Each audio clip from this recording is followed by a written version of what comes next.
So I see that Google Stadia has canceled their first party studios.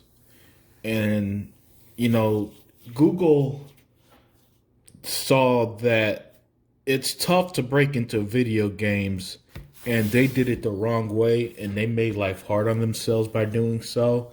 And while the service will continue, it's clear that they're not making the impact they thought they would. And this is semi typical Google in the sense that they start a lot of projects like this that just kind of dies off, right?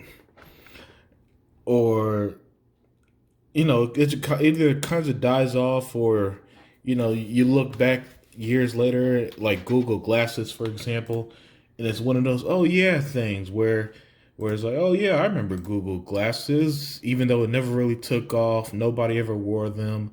You know, that's and Stadia never really had any form of serious hype. Um, so so I don't know. In the sense that this doesn't really surprise me, and it really does show just how hard it is to break into gaming, and that it takes more than having money. And I think that Microsoft looks even better with Game Pass and Xbox and all that, and how they handled things, um, and how they're a huge success now as compared to Stadia, which they just kind of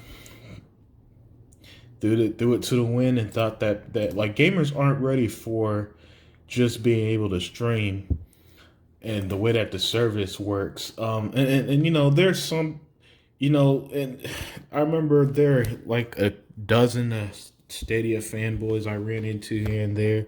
There aren't much at all, but they had this sense that Stadia is the way to go. When in reality, the way Xbox handles their Play Anywhere and XCloud is the way to go. Make it supplementary to the gaming experience. Don't try to make it the primary way, because people weren't sure if you even owned your games on Stadia, for example. And it's just, and everything is, and the way that Google handled it was the wrong way to go. Um, we'll see if Amazon does it differently. Amazon might have a far better grasp than Google did when it comes to gaming, because they got Twitch and all that, so it's not like they don't know how gamers kind of are in the gaming realm. But yeah, seeing that Google shut down first party studios, but the service will continue. This might be the beginning of the end of Stadia, and it's the ending that I think people predicted. Because again, do you know anyone who game on Stadia? I never tried it. I never had any intention to, because Xbox already gives me everything, and PlayStation fans are happy with PlayStation. Nintendo with Nintendo. Uh, because they've been in the game so long that they're already established to the point that these fan bases are going to just ride with whatever they do. Google had to start from scratch in 2019, and they had no major game. I think they had one game, and it looked interesting, but it wasn't like as much as I say that AAA games aren't the end all be all.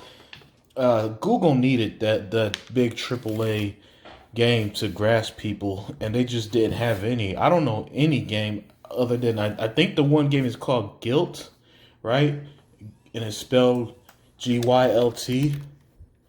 I think that's the only Stadia game I could think of. And the server's been out for like 2 years now, and that's the only one I could think of. Otherwise, it was a bunch of third party games that we have already played on our preferred consoles, or they'll get the occasional new game But I don't think people were just playing like Cyberpunk on Stadia like that. You know what I'm saying? I'm playing it on my Xbox Series X, right? Because that's the way to go. The new console that's extra powerful, and there's no confusion on how it works. Well, it's so Stadia was a mess.